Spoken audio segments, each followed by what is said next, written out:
Hello दोस्तों, आप सभी का स्वागत है एक बार फिर से हमारे यूट्यूब चैनल डाटा स्टडी में।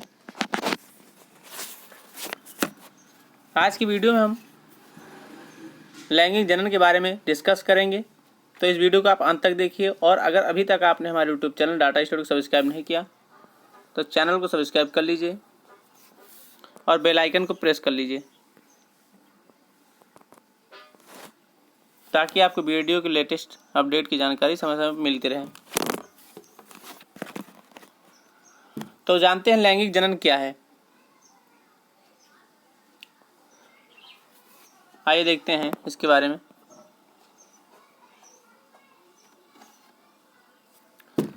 जनन की वह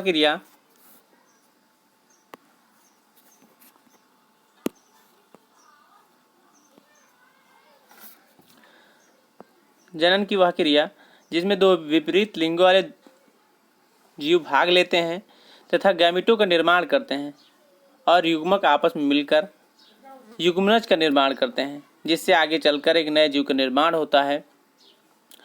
तो इसी पूरी प्रक्रिया को हम लैंगिक जनन कहते हैं। दो विपरीत लिंगों वाले ऐसे कह सकते हैं।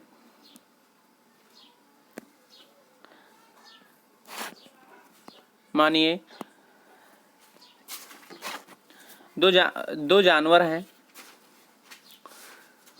मान लीजिए एक आपका नर मुर्गा है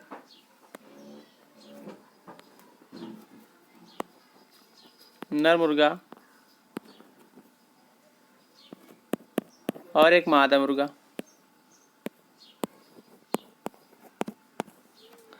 तो ये दोनों क्या करते हैं,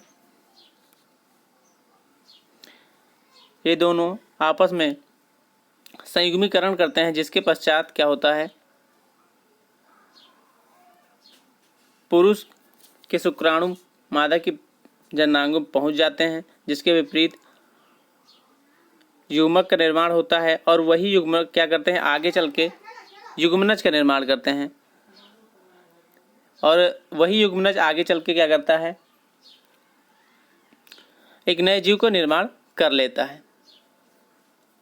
आइए आगे कुछ देखते हैं। तो यह अलैंगिक जनन की तुलना में काफ़ी विस्तृत एवं जटिल एवं धीमी प्रक्रिया है। यानी जो आपने अलैंगिक जनन पढ़ा वह क्या है, वह काफ़ी सरल प्रक्रिया है और उसमें बहुत जल्दी एक नए जीव का निर्माण काफ़ी कम समय में होता है, जबकि लैंगिक जनन में काफ़ी ज़्यादा टाइम लगता है और धीमी प्रक्रिया होती है। तो आप पूछेंगे फिर अलैंगिक जनन क्या है, तो हमने अलैंगिक जनन के बारे में पहले ही बता दिया है। आइए आगे देखते हैं। नर तथा मादा युग्मकों के युग्मन से लैंगिक जनन संपन्न होता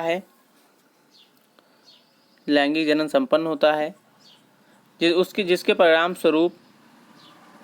परिणाम स्वरूप संतत की उत्पत्ति होती है। वह अपने जनकों के समरूप नहीं होती। इसका कहने का मतलब यह है कि जो लैंगिक जनन की प्रक्रिया के अंतर्गत जो भी संतान उत्पन्न होती है वो क्या होती है, अपने माता पिता के समरूप नहीं होती, यानी उसी प्रकार नहीं होती। कुछ ही प्रकार के लक्षण पाए जाते हैं, यानी पूरी तरह से उसके जैसे नहीं होती। जैसे जबकि आपने अलैंगिक जनन में पढ़ा था कि जो भी संतान की उत्पत्ति होगी वो क्या होगी, अपने जनक के समान होगी और उसी प्रकार की होगी। उसी के लिए शब्द दिया गया है क्लोन। आपने पढ़ा था क्लोन शब्द, जबकि लैंगिक जनन में ऐसा कुछ भी नहीं है। तो आइए आगे देखते हैं।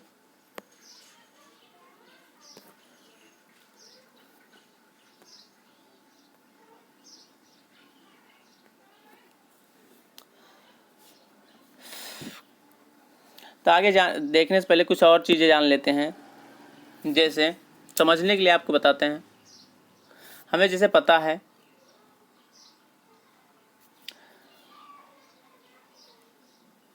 पादप जंतु अथवा फंजाई जैसे बहुत से जीव क्या करते हैं, जीवों के अध्ययन से पता चलता है कि इनकी बाहरी आकार, आंतरिक संरचना और शरीर क्रिया विज्ञान में एक दूसरे से अलग हैं, परंतु यह लैंगिक प्रजनन के लिए एक दूसरे के निकट आते हैं, तब वह एक जैसे पैटर्न को अपनाते हैं।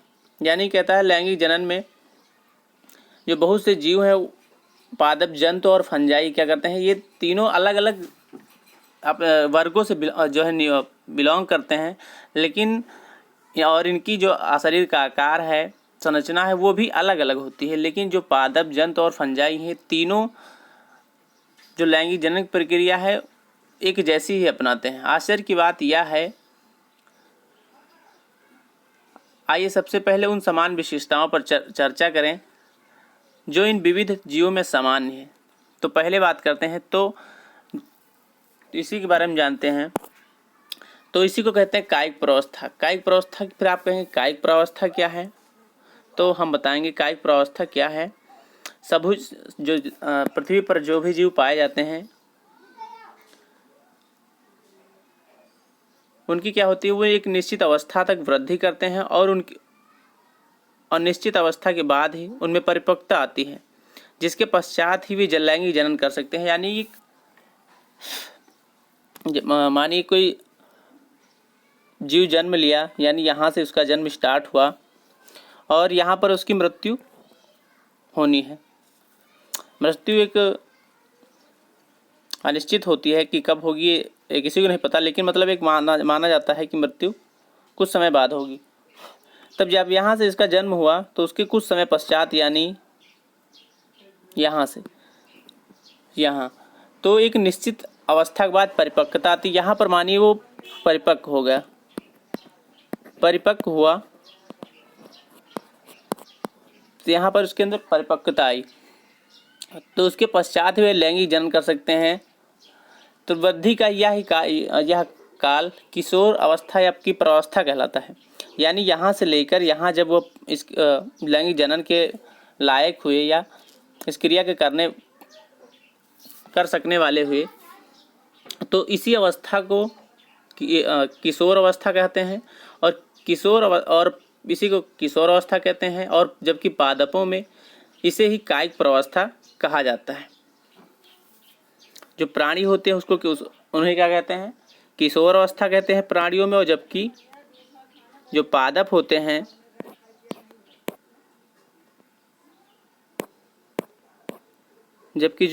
होते हैं उसमें इसे कायिक प्रावस्था के नाम से जाना जाता है। वृद्धि का यह काल विभिन्न जीवों में अलग अलग होता है। तो आप कहेंगे अलग अलग कैसे, तो अलग अलग इस प्रकार कायिक प्रावस्था, किशोरावस्था अथवा कायिक प्रावस्था की समाप्ति ही जनन प्रावस्था का आरंभ होता है। यानी जहाँ से कायिक प्रावस्था की समाप्ति होती है या किशोर प्रावस्था की अवस्था की समाप्ति होती है, वहीं से क्या होता है, जनन प्रावस्था का आरंभ होता है। जैसे हमने बताया था आपको भी, यहाँ पर क्या हुआ, किशोर प्रावस्था की समाप्ति होनी है। तो इसी के बाद का जो ये चरण है, यहाँ से आपके जनन प्रावस्था की स्टार्टिंग हो जाती है। यहाँ से तो आशा करता हूँ आपको ये समझ में आया होगा। अगर आइए आगे देखते हैं। फिर जैसे आइए कुछ एग्जाम्पल समझते हैं।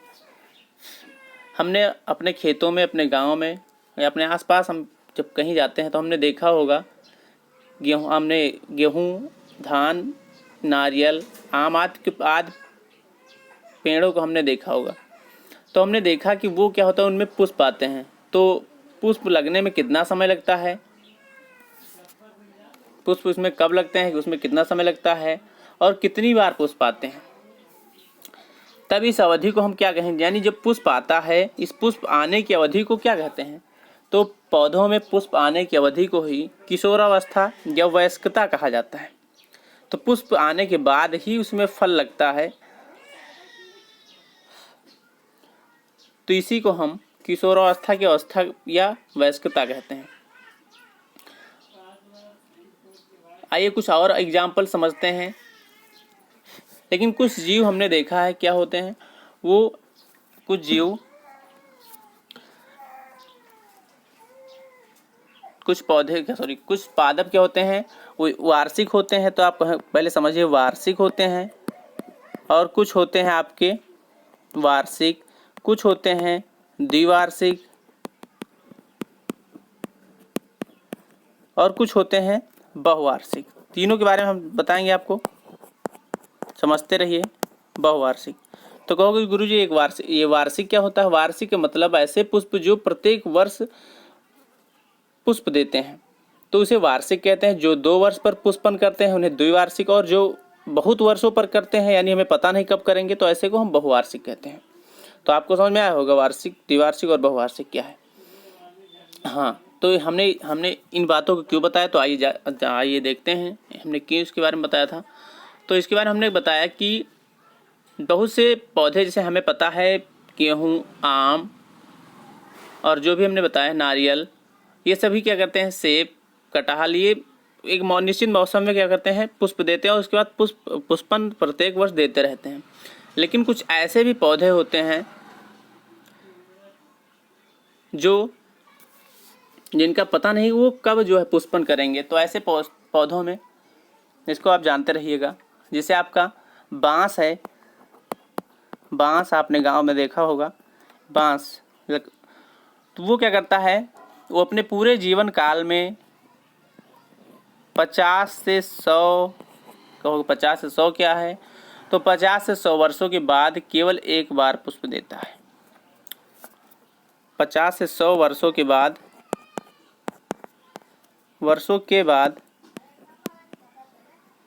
केवल एक बार, केवल एक बार क्या करता है, पुष्प देता है। और उसके बाद जो पुष्प उत्पन्न होते हैं, बड़ी संख्या में फल उत्पन्न होते हैं, और वो क्या करते हैं, मर जाते हैं। एक अन्य पादप के बारे में बताते हैं। एक अन्य पादप है बांस के अलावा नीला कुरेंजी। अभी हाल ही में चर्चा में भी था नीला कुरेंजी।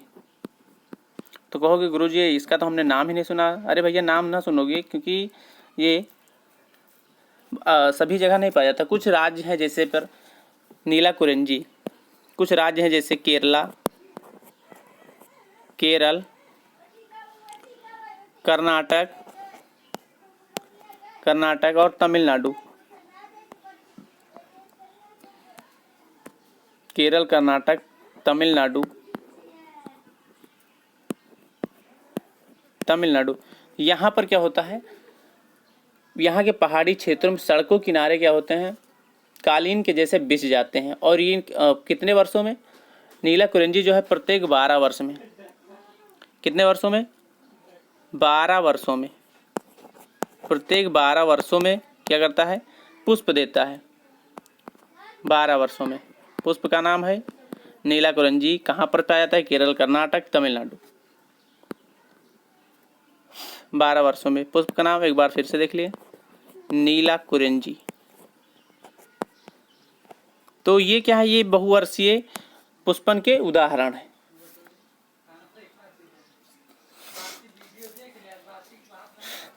हाँ, अधिकतर प्राणियों की किशोरावस्था की समाप्ति उनके प्रजनन व्यवहार के पूर्व उनकी शारीरिक एवं आकारिकी के बदलाव से प्रकट होती है। और बहुत जीवों में जन्म की पूर्वावस्था क्या होती है, अलग अलग होती है। तो क्या आपने मानव में पाए जाने वाले परिवर्तनों की सूची तैयार की है या तैयार कर सकते हैं, जिनसे जन्म परिपक्वता का पता चल सके? तो आइए कुछ और उदाहरण के बारे में समझते हैं। जनन को आपने जनन को समझा होगा, और अगर नहीं समझा तो लास्ट में आप जुड़े रहिए, हम एक बार और उसको जनन को लेंगे, जनन को एक बार फिर से बता देंगे। तो उदाहरण के बारे में देखिए, कायिक प्रवस्था संबंधित जितने भी उदाहरण आपको कायिक प्रवस्था संबंधित बताए जा रहे हैं। तो प्राणियों में उदाहरण पक्षी के, आप अब क्वेश्चन आपको क्या पक्षी वर्ष भर अंडे देते हैं?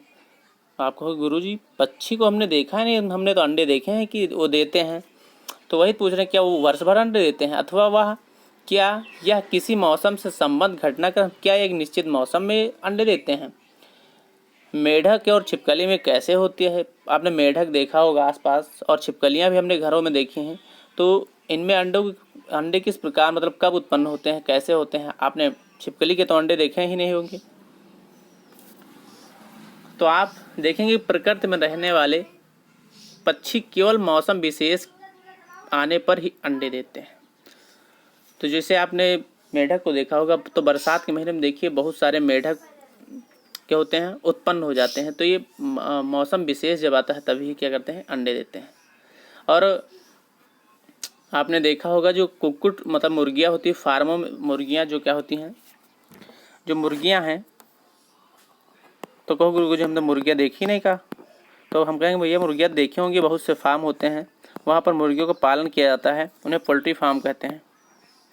तो मुर्गियाँ क्या करती हैं, उन्हें वो वर्ष भर अंडे देते हैं, पूरा वर्ष भर अंडे देने की क्षमता रखती हैं, वर्ष भर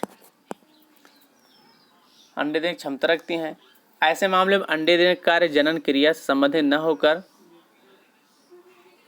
तो क्या कहते हैं, तो आप कहेंगे क्या ये जो वर्ष भर अंडे देती हैं, तो आप तो ये तो विशेष मौसम से भी नहीं है, और कैसे वर्ष भर अंडे देती हैं, तो हम कहेंगे ये जो है जनन क्रिया के से संबंधित नहीं है। जो वर्ष भर अंडे देती हैं ये क्या है भैया, ये जनन की जो क्रिया है उससे संबंधित नहीं है। तो कहेंगे कैसे किससे संबंधित, तो हम कहेंगे इसकी बड़े पैमाने पर क्या कहते हैं, ये व्यापार है। ये क्या है, व्यापार है, ये जनन नहीं है, ये क्या है, व्यापार है।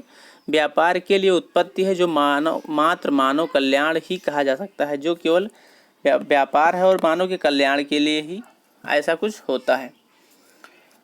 तो आपको पूरी बातें समझ में आई होंगी। जन्म प्रावस्था एक बार फिर से देखिए, जन्म प्रावस्था क्या होती है, सभी जीवों में एक निश्चित अवस्था के बाद परिपक्वता होती आती है, उसके पश्चात ही वे लैंगिक जनन कर सकते हैं।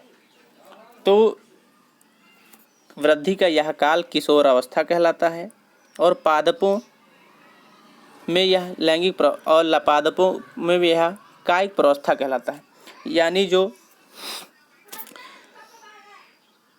जीव हैं उनमें जीवों में इसे किशोर प्रावस्था कहते हैं, और जबकि पादपों में से कायिक प्रावस्था कहलाता है। कायिक प्रावस्था के बाद ही जनन प्रावस्था की स्टार्टिंग होती है। तो आपको समझ में आया होगा। आइए देखते हैं आगे फिर मधचक्र या ऋतुस्राव। तो आप कहोगे गुरुजी मधचक्र क्या होता है, हमने तो इसके बारे में पहले कभी पढ़ा नहीं, और ऋतुस्राव क्या होता है इसके बारे में भी हमें नहीं पता है। तो आइए दोनों बातों के बारे में जानते हैं, ये ऋतुस्राव क्या है और मधचक्र क्या है। ठीक, तो देखिए जनन प्रावस्था जल्दी अब आपको पता हो गई कि क्या हुआ। कायिक प्रावस्था के बाद आपने पहले पढ़ चुके हैं कायिक प्रावस्था, उसके बाद क्या होता है मधचक्र या ऋतुस्राव, जनन प्रावस्था आती है। तो कायिक प्रावस्था के बाद जनन प्रावस्था समझते रहिए। उसके बाद पहले क्या आता है, पहले लैंगिक जनन, तो उसमें लैंगिक जनन के बाद कायिक, लैंगिक जनन के बाद कायिक प्रावस्था, किशोर प्रावस्था, और उसके बाद जनन प्रावस्था हमें पता है। कहोगे हाँ, तो गुरु जी हाँ ये तो हमें पता है कि किशोर प्रावस्था के बाद ही जो क्या होता है जनन प्रावस्था आती है। तो हम कहेंगे हाँ ठीक। तो जनन प्रावस्था के दौरान अपरास्तनी मादा के अंडाशय की सक्रियता में, यानी जो भी मादा होती हैं उनके अंडाशय क्या होते हैं उनके सक्रिय हो जाता है, और उसमें चक्रिक यानी एक निश्चित समय, चक्रिक का मतलब होता है एक निश्चित समय के बाद, यानी कोई चक्र क्या होता है चलने लगता है। तो एक चक्रिक तथा सहायक वाहिका और हार्मोन में परिवर्तन आने लगते हैं। सहायक वाहिका मतलब एक ट्यूब होती है जो कि मादा के अंडाशय में पाई जाती है, और उसके जो हार्मोन्स होते हैं वो क्या होता है परिवर्तित होने लगते हैं, उनमें क्या होता है परिवर्तित होने लगता है। और नॉन प्राइमेट स्तनधारियों जैसे जो नॉन प्राइमेट स्तनधारी हैं जैसे गाय भेड़, जैसे गाय चूहा हिरण कुत्ता चीता आदि में जनन के दौरान चक्रिक परिवर्तन देखे गए हैं। तो इनमें चक्रिक परिवर्तन देखे गए हैं। तो इन्हीं परिवर्तनों को क्या कहते हैं मधचक्र कहते हैं या ओस्ट्रस साइकिल कहते हैं। जबकि प्राइमेटों में बंदर मनुष्य में यह चक्र क्या कहता है, इन चक्रों को ऋतुस्राव, यह चक्र ऋतुस्राव कहलाते हैं। यानी जो जानवर होते हैं जो नॉन प्राइमेट होता है स्तनधारी होते हैं जैसे गाय चूहा हिरण कुत्ता चीता है, तो इनमें जो ये चक्रिक परिवर्तन होते हैं इनको मधचक्र के नाम से जाना जाता है। और जबकि ऋतुस्राव जो प्राइमेटों में होता है जो चक्र हो चलता है उसको क्या कहते हैं, उसे ऋतुस्राव के नाम से जानते हैं। दोनों बातें आपको समझ में आई होंगी कि मध्यचक्र क्या है। मध्यचक्र जो नॉन प्राइमेट स्तनधारी होते हैं उनमें होता है, और ऋतुस्राव जो प्राइमेट होते हैं उनमें होता है। अधिकांश स्तनधारी विशेषकर जो प्राकृतिक रूप से वनों में रहते हैं, जो क्या कहते हैं, अधिकांश स्तनधारी मतलब बहुत से स्तनधारी क्या कहते हैं, हमें पता है स्तनधारी कहाँ पर मतलब बहुत से प्राणी कहाँ पाए जाते हैं, या तो वो वनों में रहते हैं या तो हमारे आसपास रहते हैं। दो जगह वो निवास करते हैं, या तो वनों में या तो हमारे आसपास। हमारे आसपास जिसे हम पालतू कहते हैं, जो हमारे आसपास रहते हैं उन्हें पालतू पशु कहते हैं, और जो वनों में रहते हैं उन्हें यानी वो जंगली जानवर होते हैं, उन्हें हम जंगली कहते हैं। तो कहोगे हाँ ये तो आप हमें ये क्यों बता रहे हैं, हमें इससे क्या मतलब है? तो हम कहेंगे आप इसका आपको मतलब है। तो कहोगे कैसे? तो हम बताते हैं किस ऐसे है। तो जो स्तनधारी क्या होता है, जो जंगलों में रहते हैं प्राकृतिक रूप से अपनी जनन प्रावस्था के दौरान अनुकूल परिस्थितियों में ऐसे चक्रों का प्रदर्शन करते हैं। तो जो वनों में रहते हैं क्या करते हैं, अनुकूल जब परिस्थिति आती हैं तो ऐसे चक्रों क्या करते हैं, प्रदर्शन करते हैं, यानी उन्हें दिखाने लगते हैं। इसी कारण इन्हें ऋतुनिष्ठ अथवा मौसमी प्रजनक कहते हैं। यानी इसी के कारण इन्हें क्या कहते हैं, ऋतुनिष्ठ। ऋतुनिष्ठ मतलब एक निश्चित समय के आने पर ही वो कुछ करेंगे, तो ऐसे को ऋतुनिष्ठ कहते हैं। या मौसमी प्रजनक यानी मौसम में क्या संतान उत्पन्न करते हैं, तो उन्हें मौसमी प्रजनक कहते हैं। अधिकांश स्तनधारी अपने पूर्ण जनन काल में जनन के लिए सक्रिय होते हैं, इसी कारण उन्हें सतत प्रजनक कहते हैं। और बहुत से क्या करते हैं, बहुत से स्तनधारी क्या करते हैं, अपने जनन काल में सक्रिय होते हैं, और जो जनन काल में सक्रिय होते हैं इसी को हम सतत प्रजनक कहते हैं। तो हमने बहुत कुछ इसमें आपको समझा दिया मध्यचक्र के बाद। तो आइए आगे देखते हैं क्या है। आप जो भी है उसको नोट कर लीजिएगा अपने बुक में, और अगर वीडियो समझ में आए, पसंद आए तो वीडियो को लाइक कर लीजिए, और अपने दोस्तों में क्या कर दीजिए, शेयर कर दीजिए। लाइक और शेयर करते रहिए।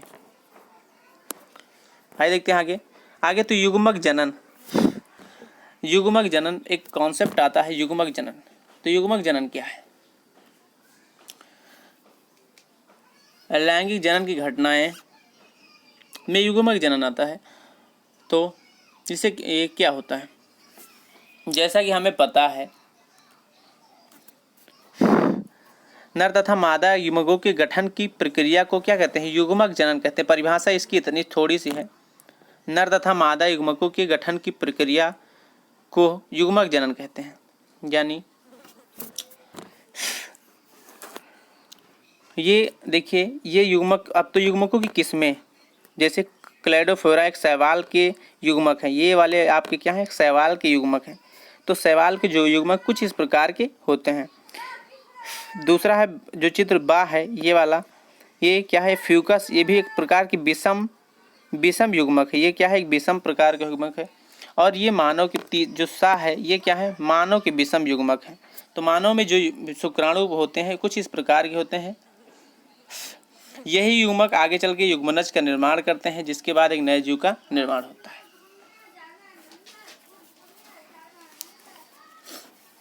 तो युग्मक जनन आपको समझ में आया होगा। नर तथा मादा युग्मकों की गठन प्रक्रिया को युग्मक जनन कहते हैं। आइए देखते हैं आगे।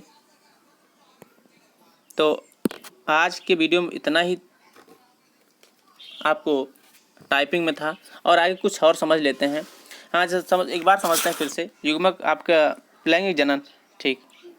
तो लैंगिक जनन,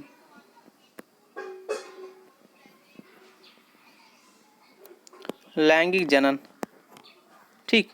तो लैंगिक जनन में क्या होगा, एक होगा नर और एक मादा। ये दोनों क्या होंगे, आपस में संयुग्मित होंगे, दोनों संयुग्मित होंगे, जिसके पश्चात मादा के अंडाशय में मादा के अंडाशय में अंड पाए जाते हैं। वो क्या होते हैं, अंडाशय। और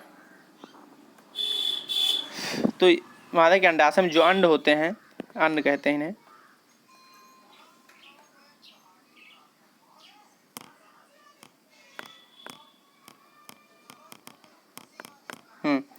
अंडाशय, अंड। तो जो अंड होता है वो क्या होता है, स्थिर होता है, और जो शुक्राणु होते हैं वो क्या होते हैं, गतिशील होते हैं।